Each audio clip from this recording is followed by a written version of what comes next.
All right, welcome to the Vaguely Familiar podcast. My name is Nazar, and with me always my brother and co-host Bashaar. We are doing the broken record wing of the podcast today, and a broken record it totally is. It surely is a broken record, the one that we're talking about today. Don't be confused with the Last Train Home jumper. We're talking about that after, so I thought I'd just dress for the occasion. And the album that we're talking about is Music of the Spheres, Volume 1 by none other than Coldplay. And I want to start with not that album. I want to talk about the album Behind Your Head. You chose to take out Ghost Stories and put in A Rush of Blood to the Head by Coldplay, which is arguably one of their best. Well, it is their best album. Personally, it's my favorite album. Like, Same. I don't think there's a single missed song in that whole album. Like, it's just hit after hit. It's, yeah, totally. And I wanted to know why you put that up behind you over your shoulder when we're talking about maybe, probably, definitely their worst album ever. Yeah, I think that's a pretty bold statement. But yeah, I think when I think of Coldplay, this album is my definition of what Coldplay is. Like, this is Coldplay at their best. And so when they announced that this album was coming, Music of the Spheres, I was looking forward to it. Yeah. Right. And I feel like I'm disappointed. Right? I think that's the right word to use. Yeah. Disappointed, even especially after their previous album, Everyday Life, which was definitely not their best, but it was really good. Where it excelled at its highest points. And then there was stuff like, random music voice notes and all that, and that's fine. And they try to do something different with like arabesque and even Orphans was a bit, it was more Coldplay-ish, but it was a little bit different Coldplay-ish. I've had a discussion with my friend, and we concluded that Everyday Life is perhaps Coldplay's best album musically. Okay. In terms of music composition, it's probably their best album. Okay. I can see that. I can see where he's coming from that. There is definitely a lot of different things happening in Everyday Life. Title track is like this piano ballad. We have, what's it called? Guns, acoustic protest song. We have Orphans, which when I tell you this, you will be shocked to hear is produced by Max Martin. And it sounds like the least Everyday Life song on Everyday Life. And it all makes sense after you listen to Music of the Spheres. After you listen to Music of the Spheres, you realize this is less of a Coldplay album and this is more of a Max Martin album. And that's where my just heart sinks, because that's not what I wanted. Or that's not what Coldplay fans wanted. Maybe that's what pop fans wanted. And maybe that's what a Coldplay BTS collaboration was exactly what the world needed, because it did go to number 1. But I don't know if that's what I wanted. Is that what the world needed, or is that what Coldplay needed to come back into the mainstream? Did they leave the mainstream? That's my question. Were they ever not mainstream? Even with an album like Everyday Life, they were promoting it on things like Fallon, Ellen, SNL. The 3 arguably the biggest shows to promote your stuff at. But they were still there, and they were still getting traction, and people were still going and supporting the album. But yes, it is. Everyday Life is their least sold album of all time. And they also said that they would not be touring Everyday Life. Yeah. And that said something. And this is like pre-COVID. So I think like maybe they needed this album to like, to launch into a world tour, like how they did with Ghost Stories and A Head Full of Dreams. Yeah, because that's exactly what they did, right? They went Ghost Stories, we're not going to tour small shows.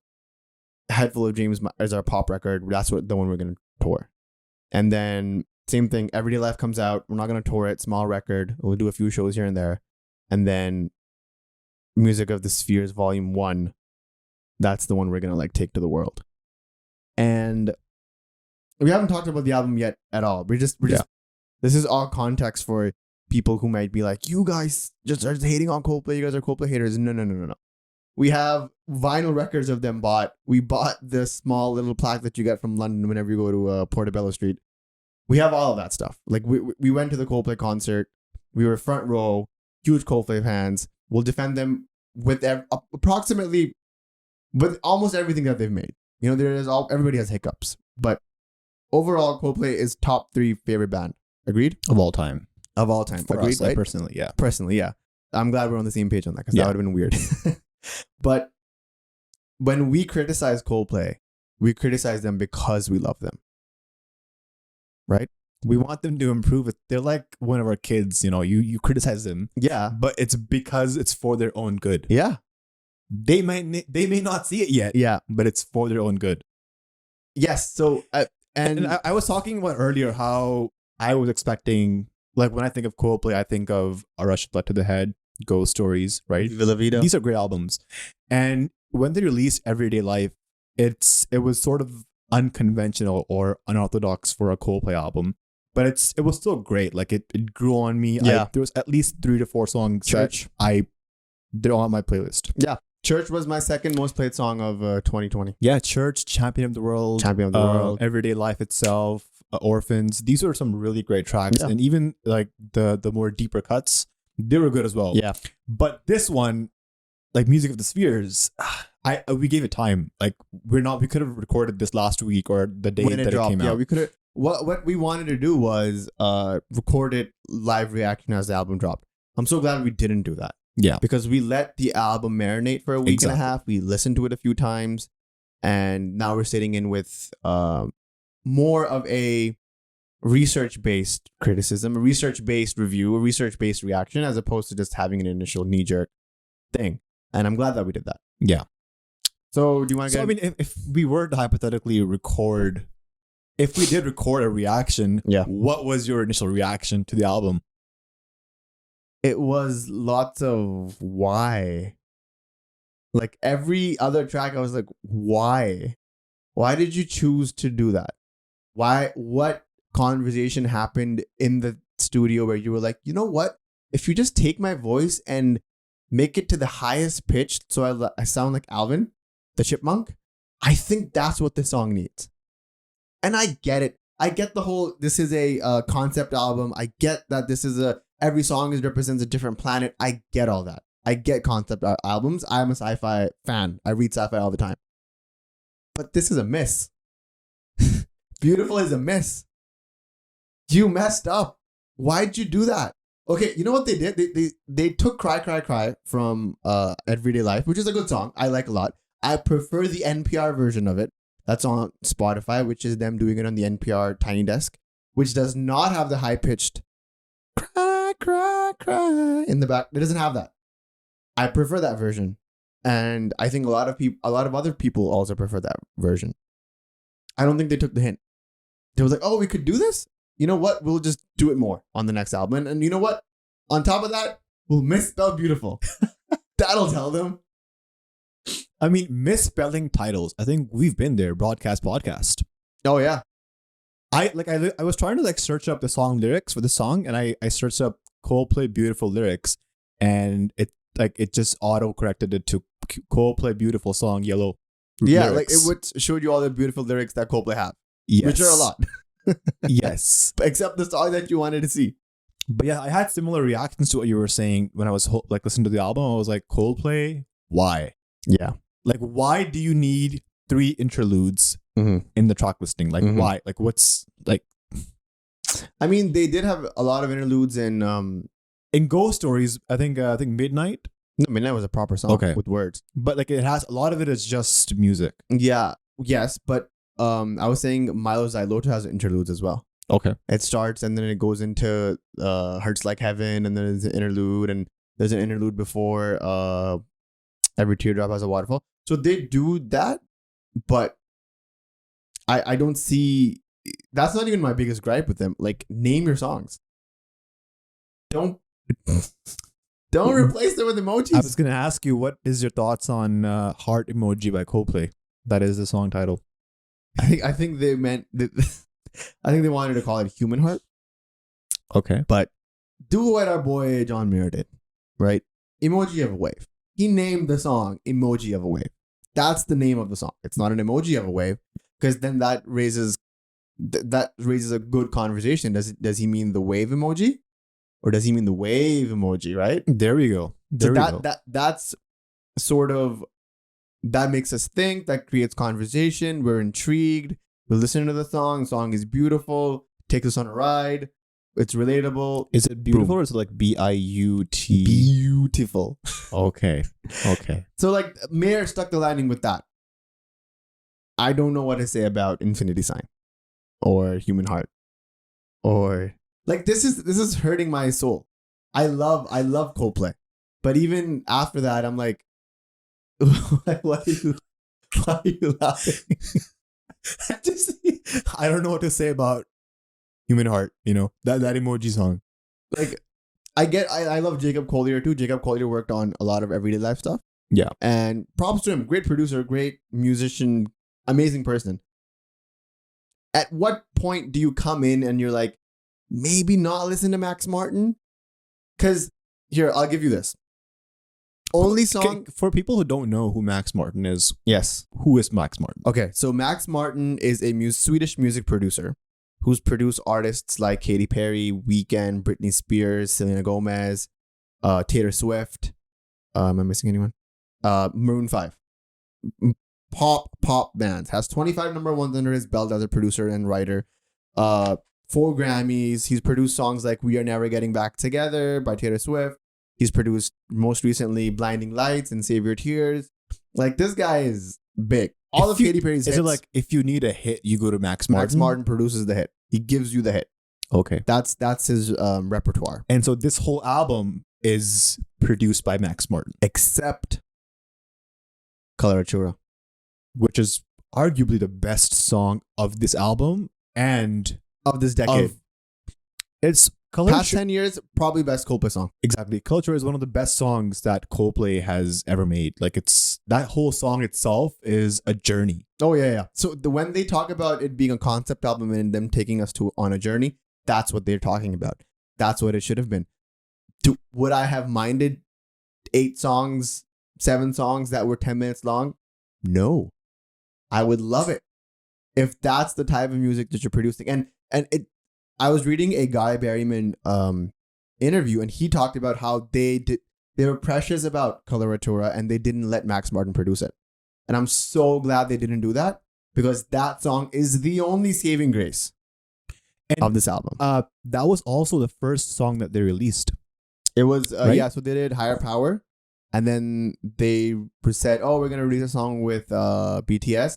But in the meantime, here's this piano. So when they released that, I was like, if this song is a sign of things to come. Oh yeah, this is going to be. I can't wait for this album. The first red flag came when they released the album trailer, and there were lots of different noises, lots of different sounds, lots of different feelings,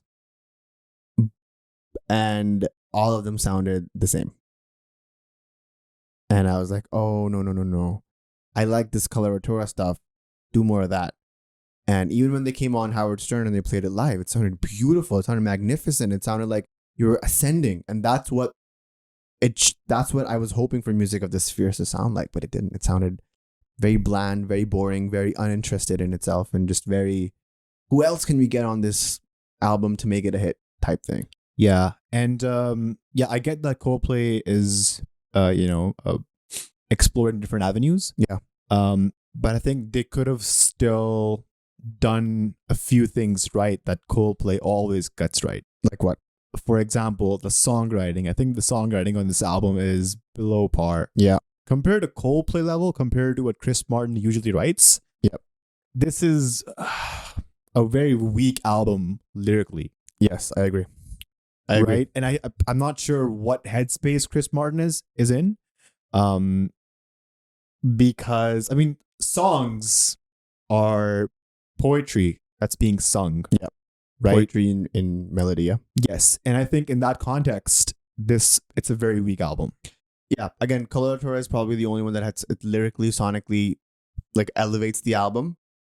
But everything else is pretty subpar, you're right. It's pretty standard. It's pretty Max Martin-ish. So this is my gripe, right? This is the beef that I have with this album and with Coldplay right now is that, so in 2005 that's when X and Y came out. And that was when they were riding a wave, and then that's where they felt like they were going down. X and Y is a good album, in my opinion. Not their best still, but it has songs like Fix You. It has A Speed of Sound. Swallowed in the Sea. Swallowed in the A Sea. Message. A Message. It has my favorite, Talk. Till Kingdom Come. Right? So it's still not their best album, but a really good album. Really good Coldplay album. What do they do? Where do they go? They're like, we are the biggest band in the world, so now it's time to be the best band in the world. All right. Who do you go to? You go to Brian Eno. You go to the guy who produced one of the best albums of all time, The Joshua Tree, for U2. U2. And the guy who produced Heroes for David Bowie. That's the guy you go to. And what albums do you produce after that? Your best album ever, commercially, I think, maybe after this one, after A Head Full of Dreams, is Viva La Vida. Gets you your first number one. Brilliant album, brilliant concept album, brilliant imagery of war, art, revolution. Beautiful, right? Even Prospect March, great. Life in Technicolor 2 is amazing. I love that song. You then want to go to a pop route. What do? You make Milo Xyloto. Super pop, wall of sound and all of that stuff. But then you produce tracks like Every Teardrop is a Waterfall, which is a great pop song. You produce Charlie Brown. Great pop song. You get, oh my God, I'm blanking. What's that song with the Us Against the World? Great ballady pop. Like that's the root. That if that's what Coldplay wants to be, go ahead. But that's where the trouble started, right?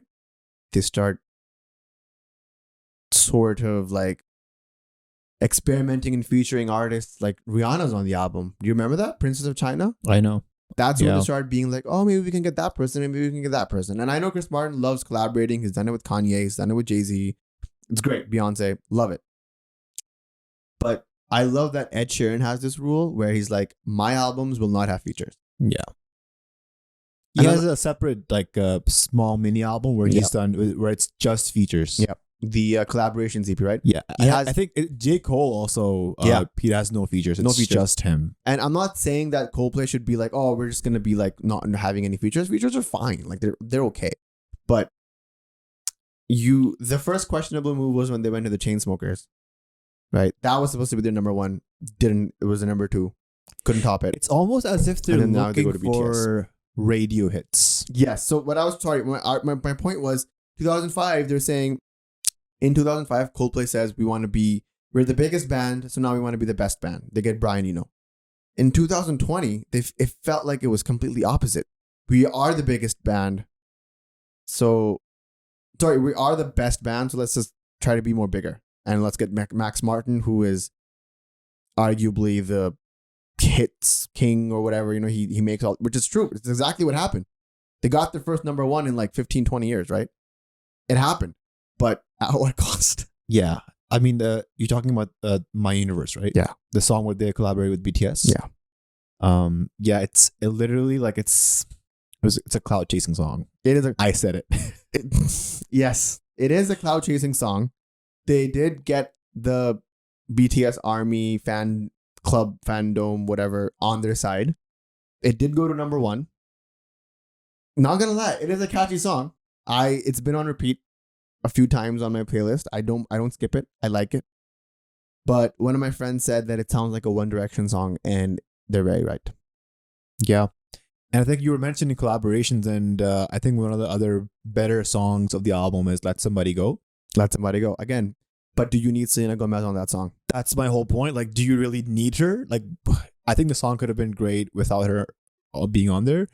And I think Let Somebody Go was one of the songs where they were looking for a scientist Everglow type vibe. Yeah. But again, I just feel like the songwriting is so weak. Even the sound, it doesn't sound that great. They did it live with Selena Gomez on the James Corden show.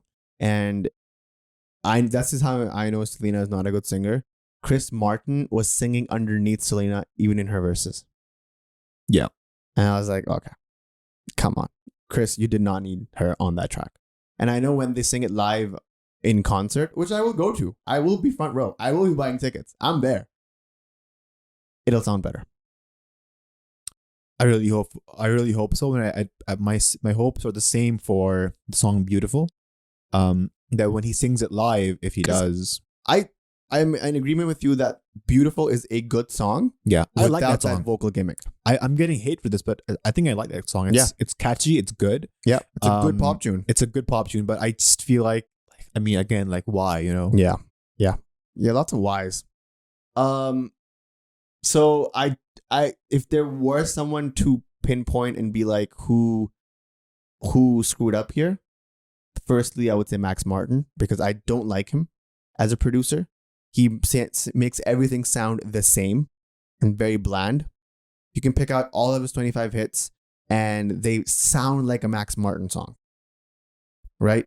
More recently, I would say he's changed a little bit, skipping the take the Coldplay album out. But the stuff he did at the weekend was pretty cool, like Blinding Lights and Save Your Tears. Good stuff, right? But again, that's the weekend. He's a pop R&B artist. Like that's his vibe. Some would argue that Coldplay are a pop rock album, and okay, fair enough. I'm not gonna argue that, but I'm just disappointed with the whole Max Martin thing. I was hesitant, and when they were boasting about how Max Martin is this, Max Martin is that, I was like, all right, I don't know if because you know the biggest sign of this being a Max Martin record, there is no Johnny Buckland on this album, except for People of the Pride with the do. That's it. That's the only Johnny Buckland riff that I heard throughout the album. You make some really good points, and I wanted to just add that that's the things that I don't like about the album, but one thing that I did like. Yeah, I mean, there are positives that I want to touch on as well. Like I said before, My Universe I liked, but what are you talking about? What I was gonna say was that I love it when I love it when bands like Coldplay have that repertoire, or they're so successful that they can go out there and be ambitious and make albums like Music of the Spheres. Okay, right? When I'm saying that I love A Rush of Blood to the Head, and I expect maybe more songs like that, Coldplay says that if you like those songs, you can go back and listen to them. They're there. We've made those albums. Yeah. We've made those songs. So now, as artists, they want to go out and explore different genres. Yeah. They want to, maybe expand their horizons. Sure. And if this album is what that is going to be, like, I'm okay with that. Really? I am okay with that. Okay. And the same applies to, the next album we're going to be talking about is Sob Rock, right? Yeah. But I love it when artists can go out of their way. Okay. And explore these different concepts and ideas. But okay, isn't Sob Rock a successful version of this? Where John Mayer was like, I'm gonna go out and make an 80s record that feels like it was released in 1983 and you didn't hear it till now. And I thought he was pretty successful with it. Sometimes it was a miss, but for the most part, I buy it. I buy the vibe, I buy the whole thing, the whole aesthetic of it. I'm there with you, John.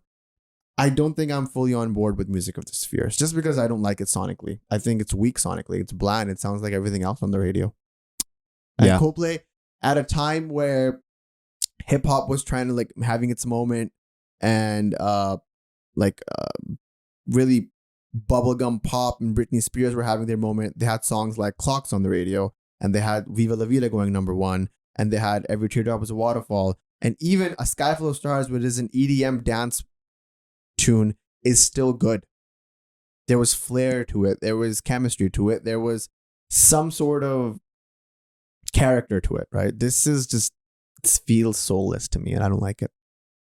Yeah. But I think another aspect that maybe Coldplay was considering while making the album was that they want to tour it. Okay. And I was having this discussion with my friend that maybe that these songs might sound a bit better in concert. Okay. Like they might make it sound more grand, or the light show might be better with how it sounds. I agree with that. I'm pretty sure it's gonna sound great in the concerts. Just like, there's two versions of Everglow, right? There's the one that was on the album, and then there's another live / acoustic / stripped down version, which is the single version. Live at Buenos Aires. Right? That is a phenomenal version. Love it. Beautiful. That's what I'm hoping. Yeah. That's what I'm hoping for this album. That's what I'm hoping So for. wait, are you saying that maybe the live album of this album might sound better? Yeah, I think so. I really do think so. I also have hope because they call this Music of the Spheres Volume 1, which indicates that there are more volumes to come from this world. I am above the camp that hopes that it's not more Max Martin produced, but knowing Coldplay, they like to stick to eras and they like to stick with the producer that produces it all. So maybe I will be disheartened again when Volume 2 drops, but for the most part, I think this is what we get. This is, for the most part, this is what we get. Yeah. Were there any songs that you did like? Like, which ones were? Yeah. So the songs. Which ones were the ones that you did not skip? Or that were like listenable for the whole? I defended Higher Power when it came out. Okay. I liked Higher Power. I also like the acoustic version more of it. I agree. The acoustic version of Higher Power is it's really great. It's a really good song. Higher Power acoustic. I liked. My Universe. I like. Let Somebody Go. I've heard it a few times. It's okay.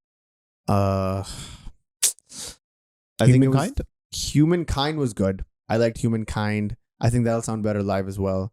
It's that line is so cringy for me where he's like, we have kindness, that's why they call us humankind. Yeah, see again, subpart lyricism.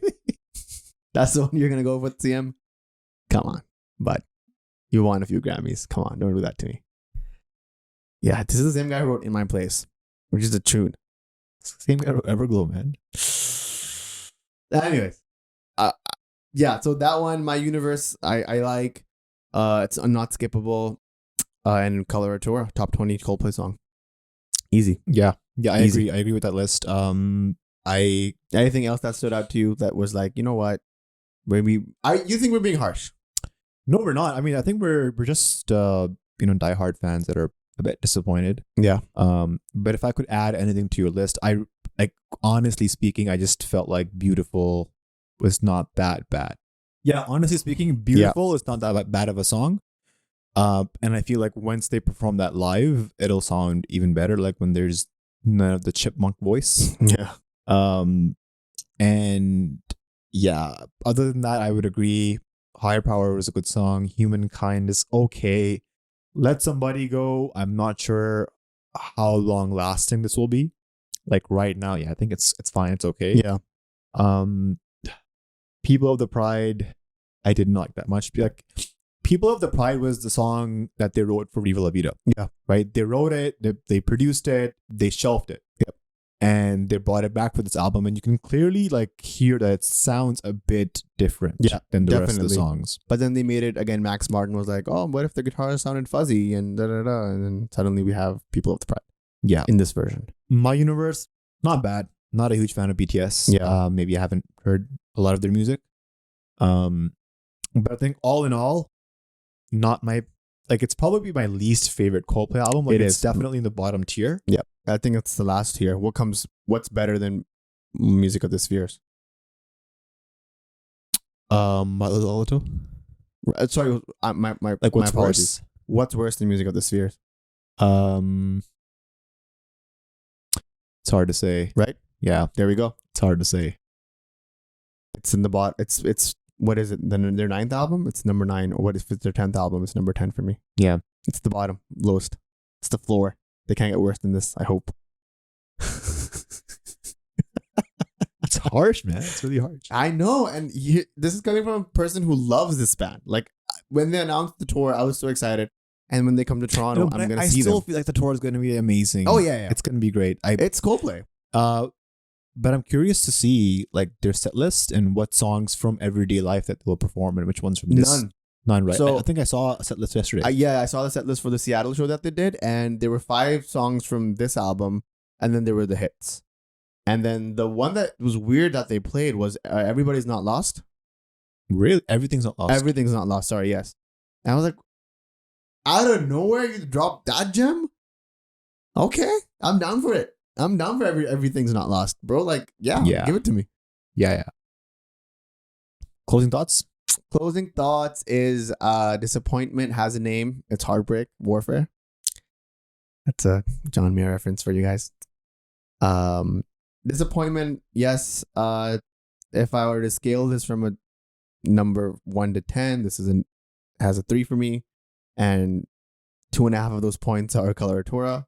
Because holy shit, that song is good, and I will listen to the heck out of it. All 10 minutes, even the music interlude. That the song starts a minute after the music, and I will listen to that music interlude on repeat. All right, that's how good that song is. Yeah, I don't want to talk about this album again. I don't want to listen to it again.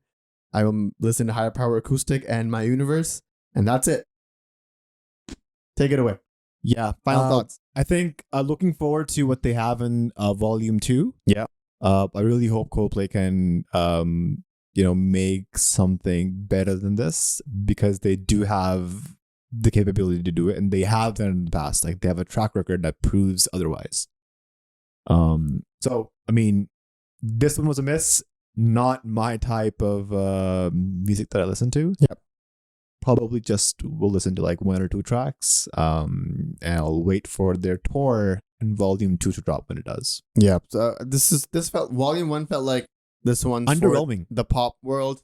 Volume 2 is gonna be for the fans. Volume 3 is gonna be because again, Chris Martin has come out and said that they only have a few more albums left, and then that's it.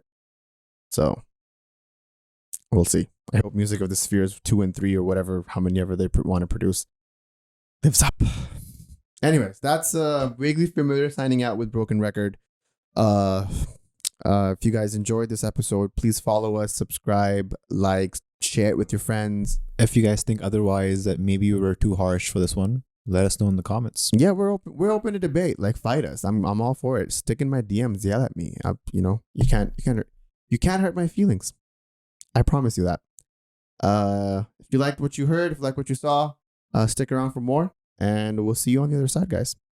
See you. Cheers.